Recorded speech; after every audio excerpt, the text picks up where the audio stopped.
The first one that I want to present about project life cycle. The project life cycle is important to start any construction project. There are 4 phases in a project life cycle. The first phase is conceptual. Determine that the project is needed. Establish goal for construction. Then estimate the resources that the organization is willing to commit. Next, we sell the organization on the need for a project approach and make a personal appointment. The second phase on a construction is planning. Define the project organization approach and define project target. Next, we need prepare the schedule for execution phase. Define a collect tasks and resources. Make sure build the project team. The third phase is execution. Perform the work of the project, for example, design, construction, production, site, activation, testing and delivery. Finally, the fourth phase is termination. Assist in transfer of project product. Transfer human and non-human resources to other organization. Then transfer or complete commitments. Terminate project and reward personnel.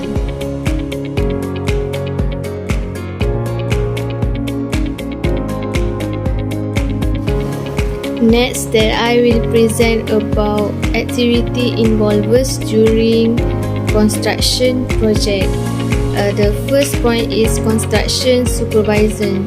It means continuous oversight, inspection and coordination of the work in a timely, professional, competent manner to ensure compliance with the approved construction documents, contract document, applicable regulation, project schedule, and all other applicable requirements. The words refer to all such construction and services, whether performed by the builders or subcontractors, force necessary to complete the project. Supervision may be performed by an individual or individual. If performed by more than one individual, there shall be one individual responsible for all supervisory tasks. Supervisory tasks shall be performed by superintendent personnel employed by the recognized builder on a full-time basis. The second activity is construction activity. Construction activities mean any and all activity incidental to the erection, demolition, assembling, altering, installing or equipping of the buildings, structures, road or appurtenant structures, including land clearing, grading, excavation and filling. Next is variation order. A variation order is a writing agreement to change the work from that agreed in the contract. In general, variation orders may involve change in scope, time and material. They may be issued for addition or omission of work, change in plan, design, schedule or scope. Another activities in construction is progress payment, certificate of practical completion. This is certification of complete building works under a construction contract between the owner or developer and the builder and the contractor. The last activity is certificate of the fitness. CF is a system in the housing or estate management and development industry to look at the compliance of the developers against rules and regulation on building and infrastructure so that people who compete with will receive. In construction, we have key players. The first one is owner. As the person in charge of the construction project, the project owner has to contract the services of experts in areas which may exceed its competence. depending on the characteristic of the building considered and the corresponding regulation, technical, legal, financial and internal or external project management. Owner is also called client. Owner is the person who actually arranges money for particular project. Owner is a real estate who has to launch idea. Owner may be a person or government. He provides fund. He is a funding agency for the project. Scope definition is also provided by the owner. Second is designer. Designer may be an architect or an engineer. He designed the project on the basis of his previous experience. Designer must have pre-qualification. Owner will select a designer which is expert in his work. Project designers develop solutions for their clients' architecture complexities.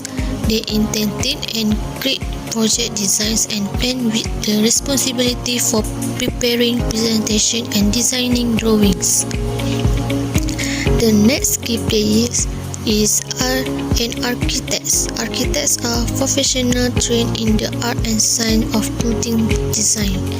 They develop the concepts for structure and turn those concepts into image and plans, which eventually may become homes, office building and other facilities. Their work involves more than just the appearance of a structure. Architects design the overall look of the houses, buildings and other structures. They must ensure that the final product is both attractive and functional.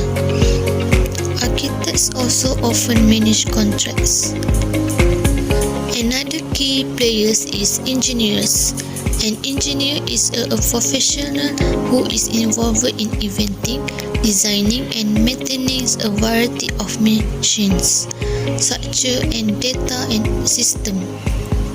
Engineers are also responsible for adhering to their employer's specification for budget and timeline.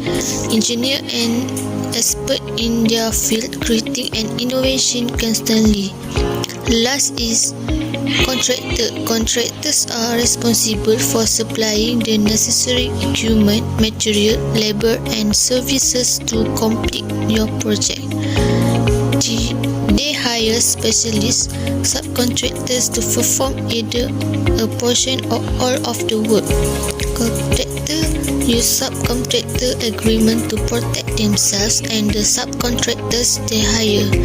A major part of the job is securing work before they can even start building anything. A general contractor typically has to deal with requests for proposal, otherwise known as RFPs. Next, I want to talk about project planning and controlling. What is a project planning? A project planning is a model of the process that the project teams intends to follow to realize the project objectives. It brings together a number of important aspects for this process, including its scope, timing, cost, and associated risk. The project plan can be viewed as a type of contract between the project team members and other stakeholders. It defines the process by which the objective will be achieved and the responsibilities in carrying out this process. Next, we have 4 stages for developing plan. Stage 1 is define scope and responsibilities. Identify structure and define the products needed to achieve the project objective. Break down the works needed to deliver the product into discrete work packages. Define the responsibilities of the individuals or teams who will deliver the work package. The objective is to ensure that all the work and product needed to achieve is the project objective are included in the plan. The fundamental principle is encourage collaboration, planning and commitment to achieving result by negotiating and agreeing responsibilities at the early stage. Stage 2 is scheduling and time. Identify the activities and resources that needed to deliver the work packages. Construct the schedule that takes account of the logical differences between activities and the availability of the resources. The objective are to identify the activities needed to deliver each work package and sequence them according to their logical dependence.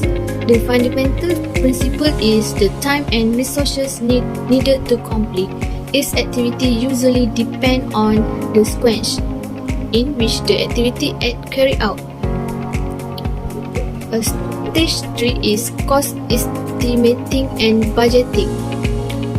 Estimating the quantity of resources and financial costs associated with each work package and use the information in conjunction with the schedule to develop time-based budget. The objectives are to develop hierarchical framework for planning and controlling resource consumption and financial costs.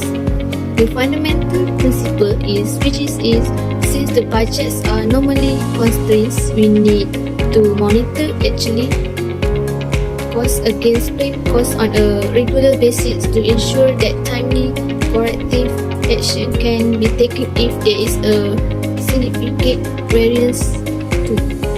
Stage 4 is risk analysis and response planning.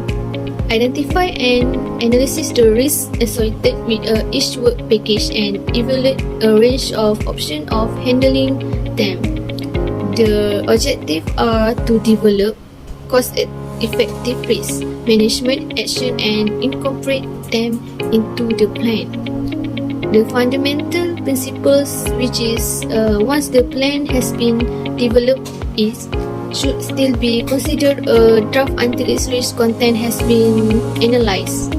This analysis may lead to the plan being modified to include risk management action.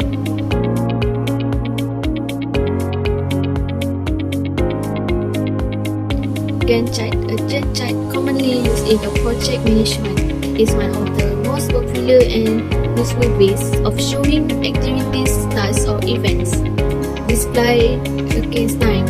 On the left of the chart is a list of the activities and along the top is a suitable time scales.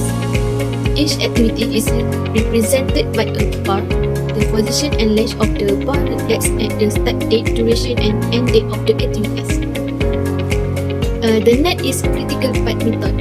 CFM or the critical path method is an algorithm used in project management that is used to schedule project activities. The critical path refers to the longest range of the activities and a measure of the time from start to finish. Another tool is path chart, program evaluation review technique chart or PRT. It's a type of diagram that helps professionals organize, schedule and coordinate project tasks.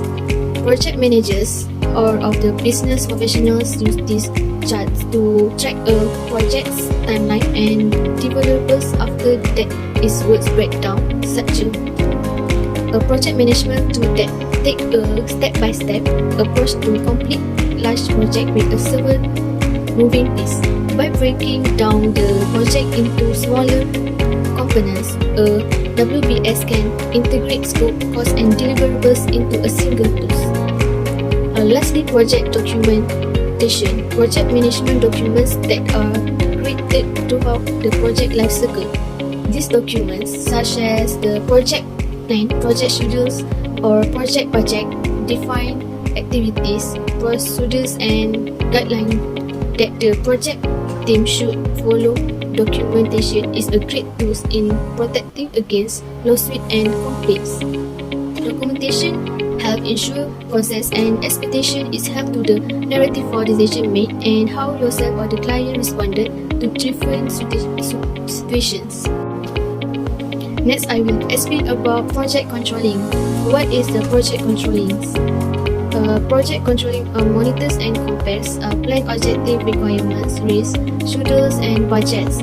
Project controls also are the processes for gathering and analyzing project data to keep costs and schedules on track.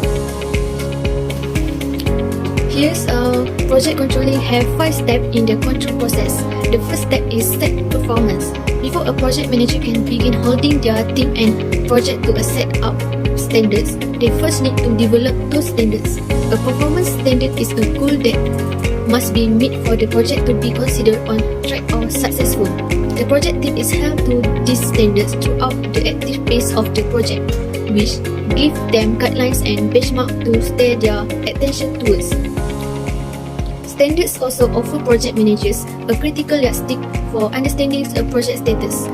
So long as standards are being met or exceeded, manager can trust that their team is on the track. Meanwhile, if standards are not being met, the manager knows that they should return to the yearly process group element and revise element like their team's timeline or goals. The second step is measure performance. The simplest way to track performance is to monitor metrics connected to the standard that have been set. Takeable standards typically have clear connections to certain metrics. For example, a manager tracking their team's adherence to a specific schedule can monitor when work is submitted and the number of revisions necessary before the work is approved. Similarly, to monitor how the team is performing regarding the budget, the manager can track spending on different suppliers.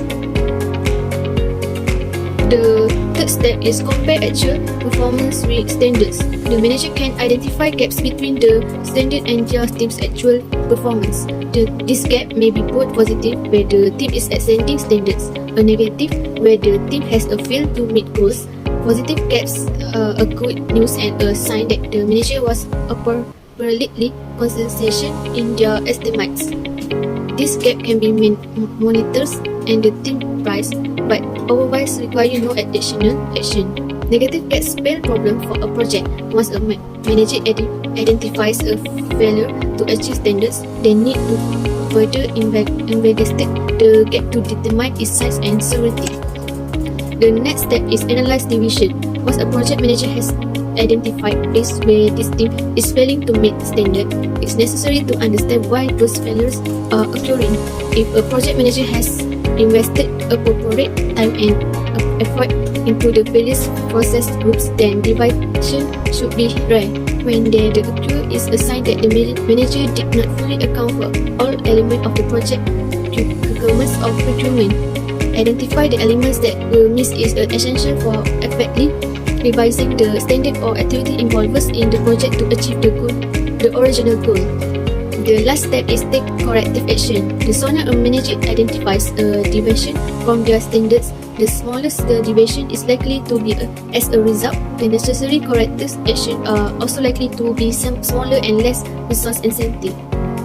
This is why the monitoring and controlling process is considered a critical part of the project management. Constantly and frequently tracking progress against standards permits the project manager to perform smaller corrective action and make fewer changes overall while still accomplishing the project's goals on time. The next slide about benefits of project controls.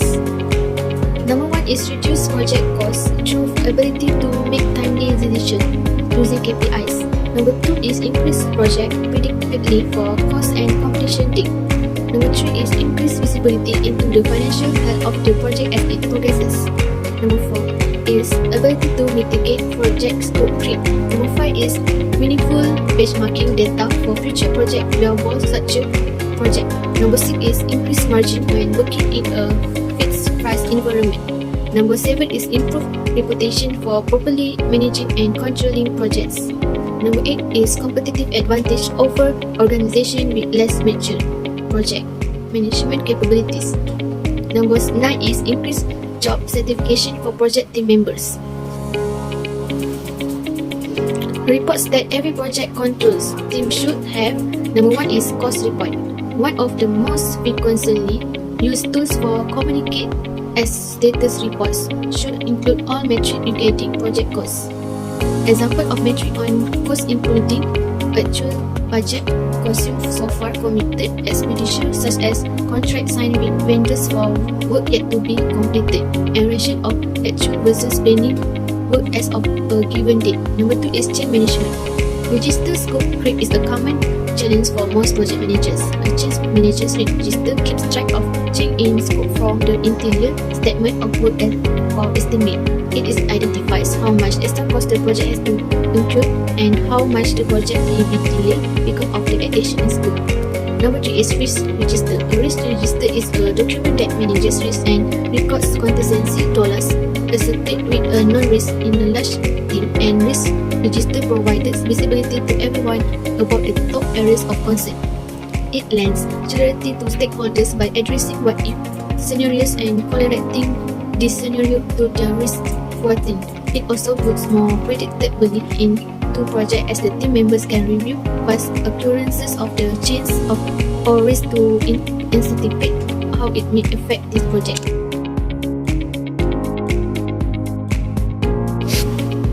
The next I want to present about a successful construction. Number one is implement continuous planning. Construction managers should start planning long before a project begins and continue to revise and develop the plan until the project ends. Second is good and effective communication flow. It's about using a centralized communication system, and this will give more time to arrange and coordinate the next stage work. The third is evaluate your workflow, which is continually evaluate the way we manage it and ask involved parties to provide feedback in workflow. Then use an automated construction project management solution. An automated system allows save time and effort managing each project. Lastly is control cost of construction project smarter ways. The permits, wages, materials and equipment required for project are often exchanged between multiple financial sources and vendors.